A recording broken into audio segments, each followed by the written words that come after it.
came up here this morning and spent probably a good 10 minutes just looking at my space and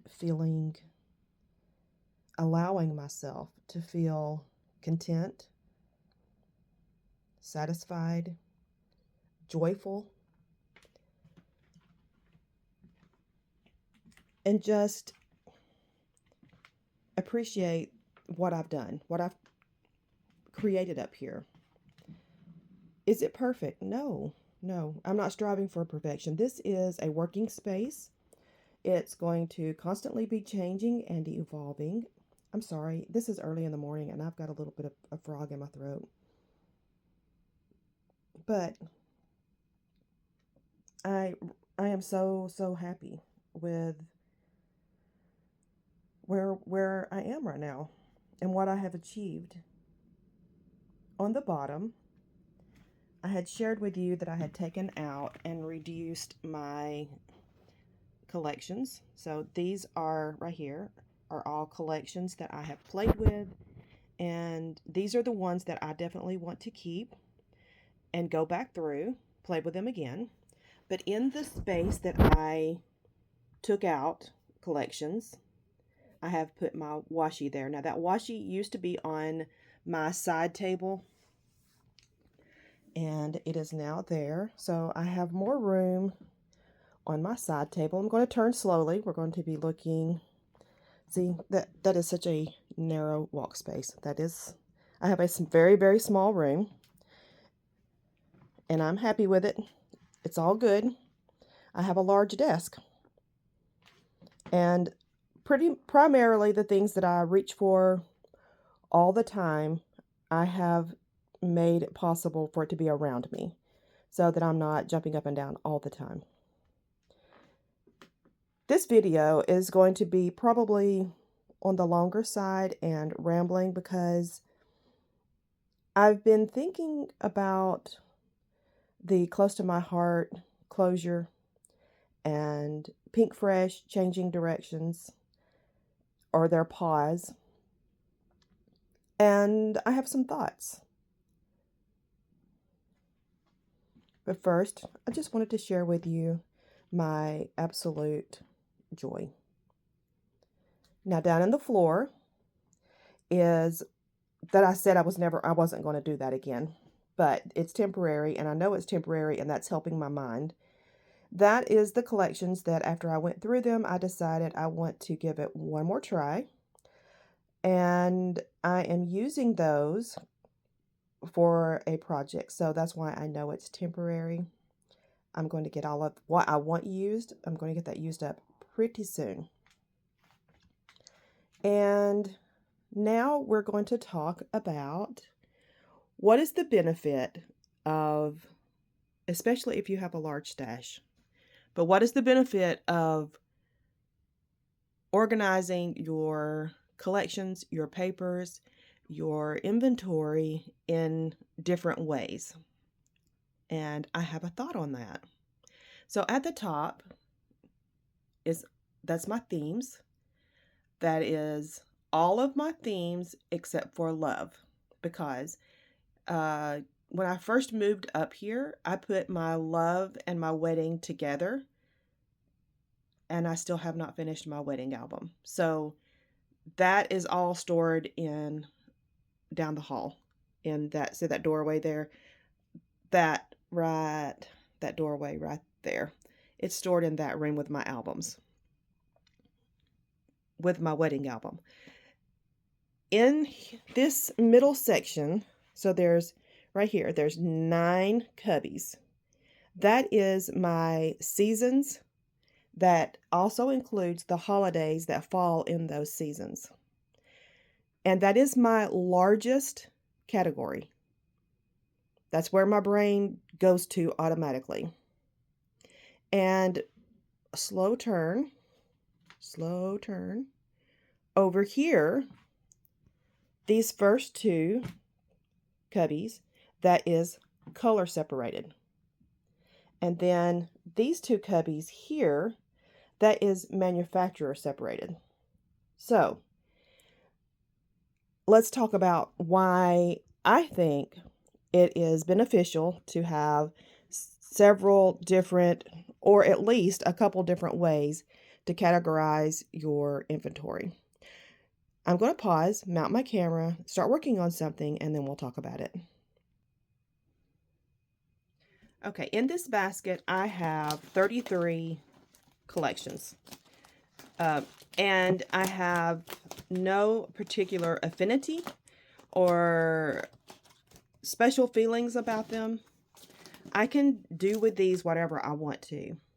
And I have decided, since that I'm at that 33 collections, I'm going to use these for the June 30 days of sketches.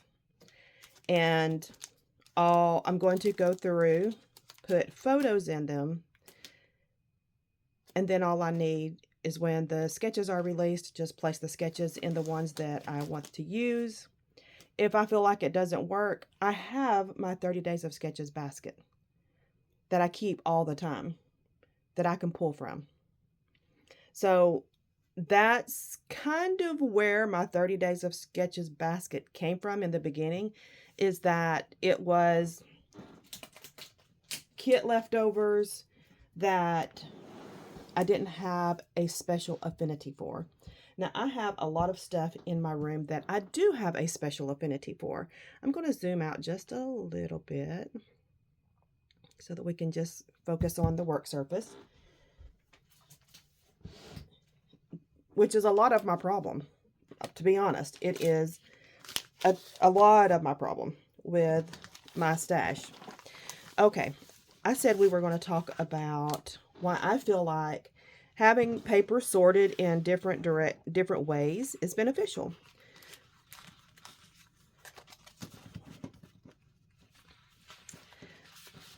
Part of this is torn out of a paper pad, as you can see.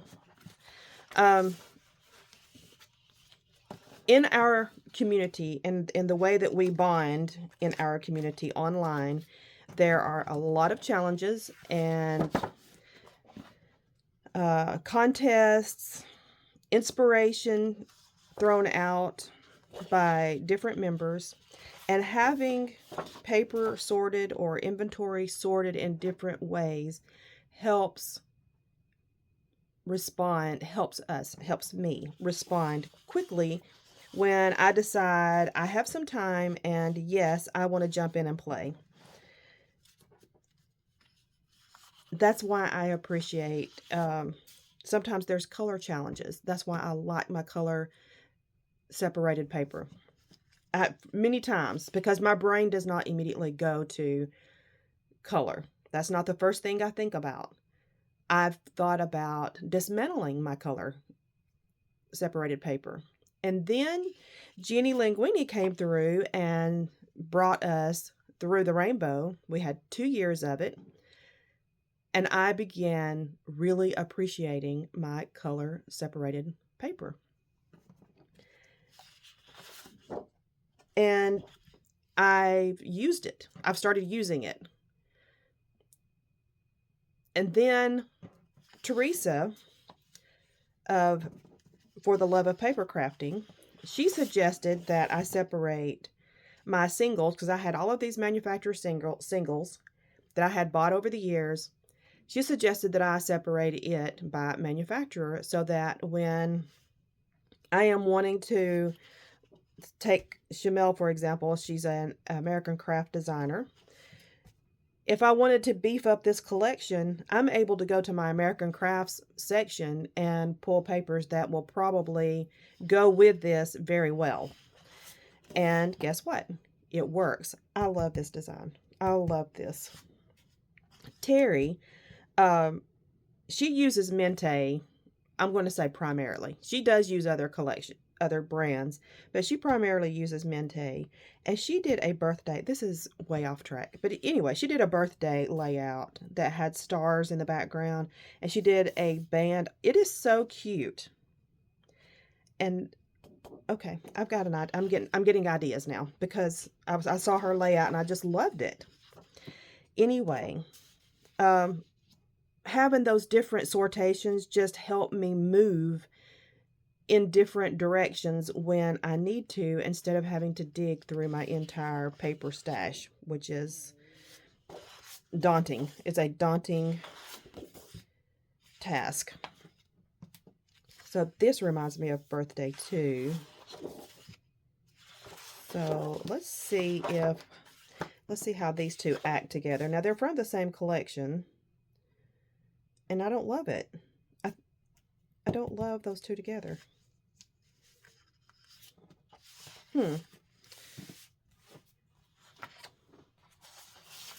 This is the one from the paper pad. The paper pad had the foil.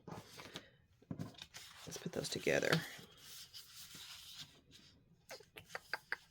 I love this, and I'm not seeing anything else in this little kit that just marries well with it.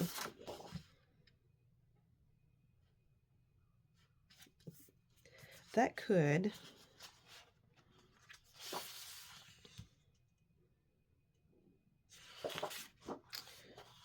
Some of the cut aparts would work.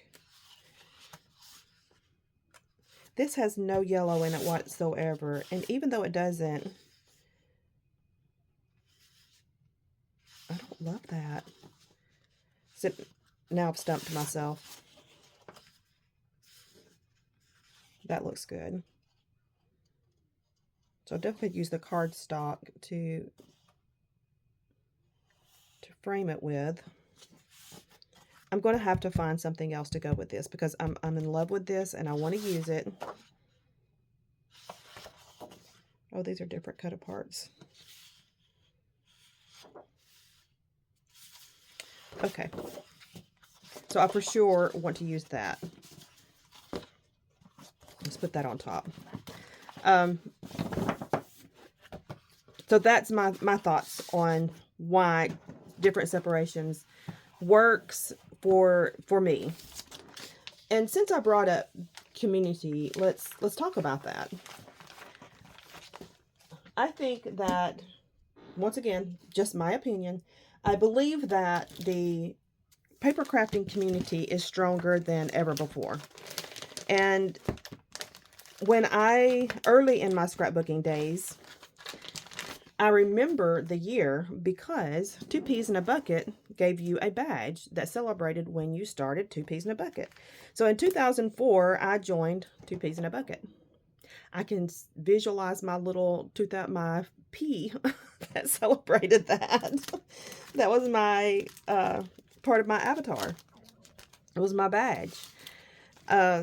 So I was part of that community and honestly stayed in the photography forum more than the others, and still have friends from that forum to this day. But it is what started opening up friendships in this hobby to me, because I've talked about feeling like a unicorn. When I first started scrapbooking, I really felt like a unicorn because my family, they knew how I loved office supplies. They knew that.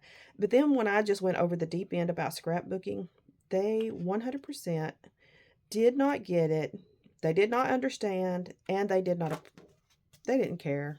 They did not care. So I just split this in half so it'd be easier to store. Is what I've done. I haven't used any of this, the 6x6. So my love of paper did not spread to anybody else. And I did not have any neighbors. Now, the person who got me involved in scrapbooking was my ex-husband's aunt. And she liked to scrapbook, but she didn't love paper. So, she didn't get why I just would go crazy about paper. But she loved to go to conventions with me. And she loved to go to crops with me. And the closest people that we had that we could crop with were in Birmingham. That's an hour and 15 minutes away from our house. But we would do it. We would go crop with them.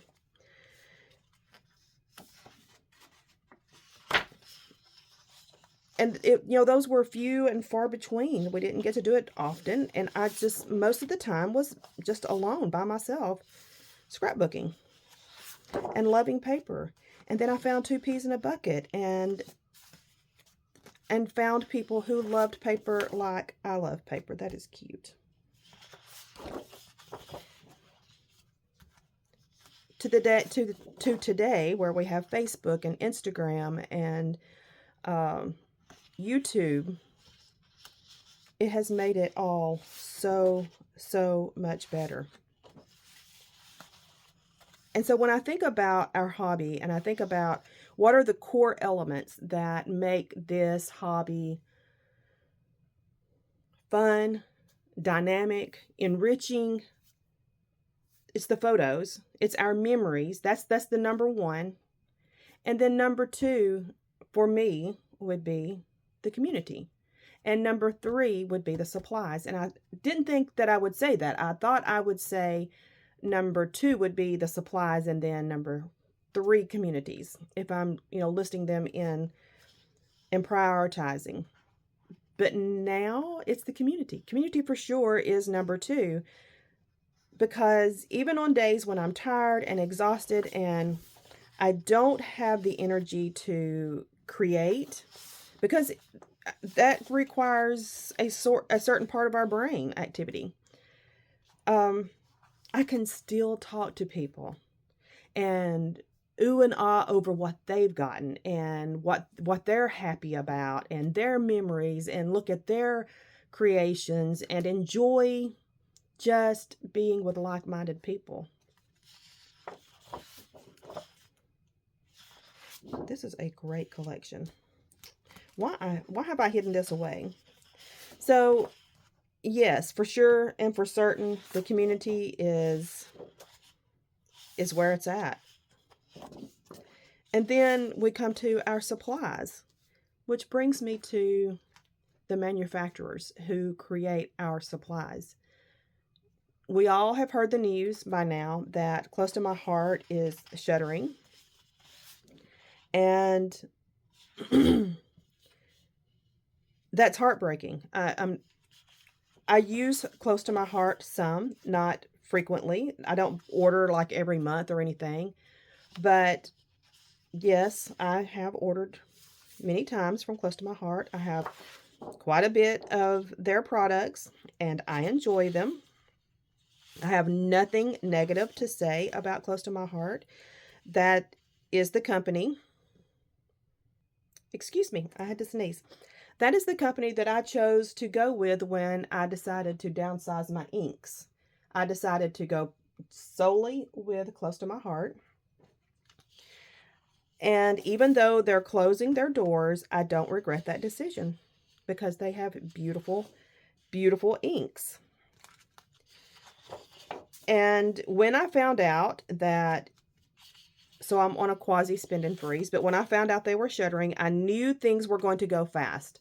So I went online and I put things in my basket, and it was mostly ink. Some colors that I had wanted to add to my collection, but I just was waiting for what, because I keep doing these spending freezes. And I think I had put in 8 inks, and I didn't act on it right away. I wanted to sleep on it and then the next morning go ahead and decide if that's really what I wanted. The decision was made for me because by the next morning, 4 or 5, I can't remember now, of the inks that I had selected were already sold out. That's how fast it went. And I found out pretty early about it because I was chatting with the maker that I purchased from. And I found out pretty early that they were closing. So when the news hit, it spread and people started ordering quickly. So I don't regret making the decision to purchase and get the inks that I have coming to me now. That is that's glaring. We're going to move that up to the side. And I have 2 pieces of chipboard out of this. So I'm going to break this into page kits that I believe I can use, because I like all of this. All of it.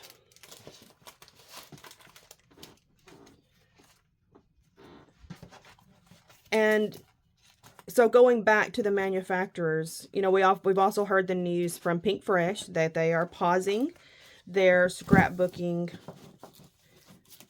creating lines for the time being. I think I saw projected they're going to pause scrapbooking for anywhere from 12 to 18 months. So this is, manufacturers are having to respond to our economy and to the climate that we're in right now. Inflation is affecting everyone. It's not just a few. It's all of us. It's affecting everyone. And it has a trickle-down effect. And we can't expect manufacturers just to keep churning out product and not experience what we're experiencing in our homes.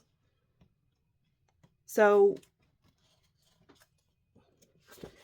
I feel like we need to start normalizing different ways to create paper crafting. And I probably will start featuring it more on my channel, because I do a lot of different paper crafting. I do some Bible journaling. I dabble lightly in junk journaling. I don't feel like I'm good at it, but maybe if I did it more, I would get better. But I dabble in junk journaling. I play with traveler's notebooks and love it. I like making paper crafts, you know, the little boxes, the little gift boxes that you put a chocolate in, and I make some cards occasionally. If it's paper, I love playing with it. And I think we need to normalize the different sizes. Us old timers who have been here 20 plus years, a lot of us started out making 8.5 by 11 pages, not 12 by 12. The industry convinced us we needed 12 by 12. So we started buying it because that's what was being sold. If paper comes in at a smaller size, it's okay. It is okay. And I hear a lot of negative comments about this company does the same thing over and over and over again. I'm so sick and tired of the same designs. Well, friends, that's not for us. If we don't want it, it's not for us. It's for someone else. It's for the new people who don't have baby girl collections, who are pregnant right now and are just now getting interested in scrapbooking, and they've never seen scrapbook supplies before. And Echo Park has a baby girl and a baby boy brand new 2024 collection for them to choose from. That's for them. It's not for me. I've already raised my boys. So I'm not going to go buy a lot of baby collections. I do some, especially if I have projects coming up. I don't buy it.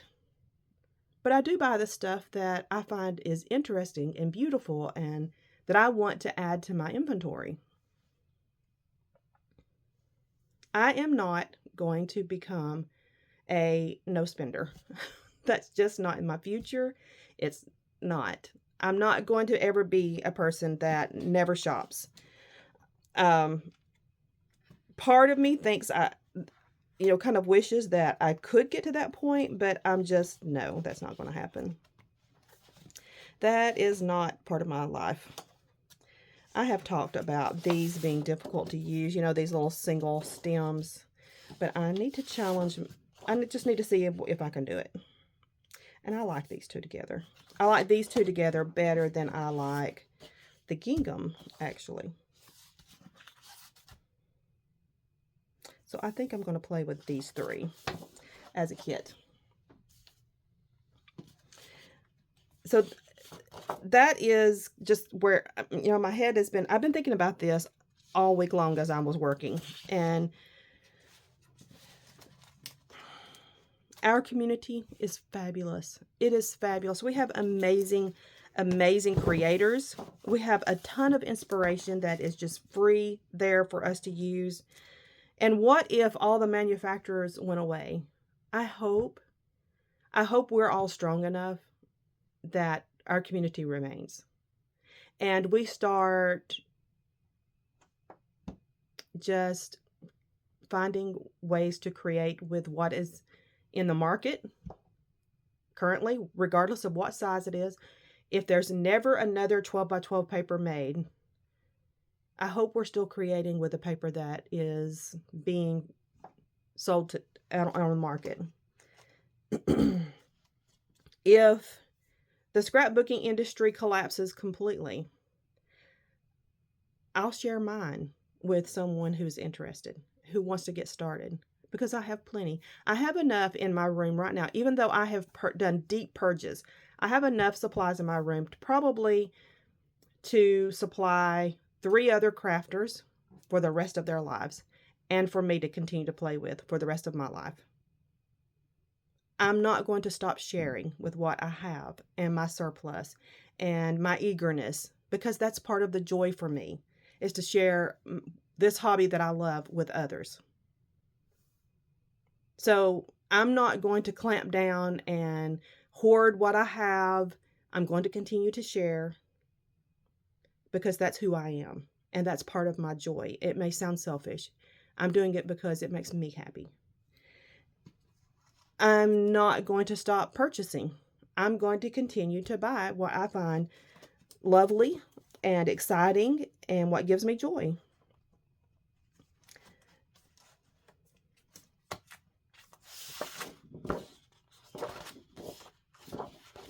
I want to play with this one next. And this gingham is drawing my attention. Let's see if this works. Kind of do. Yes, it kind of does. So those are my thoughts. I would love, love, love to hear your thoughts. I really feel like we need to make newcomers more comfortable with, if they want to do memory planning with a planner and just put photos in their planner. Okay, that's great. If they want to do a traveler's notebook, that's just fine. If their album is a mini album, perfect. I've got some paper that will go with that. So that's just where my head is. I don't want to lose this community. That's my heart. I will inspire. I want to share inspiration, and as much as I can, I'm selfish. I want to be able to receive the inspiration from you. You inspire me all the time with your comments, with your photos of your projects, with your ideas about making kits. I love all of it. Even though I am in a spending freeze, when someone shares that there's a sale at Joann, it excites me. I don't go, but it excites me still. And also, speaking of Joann, there's a potential of them filing bankruptcy.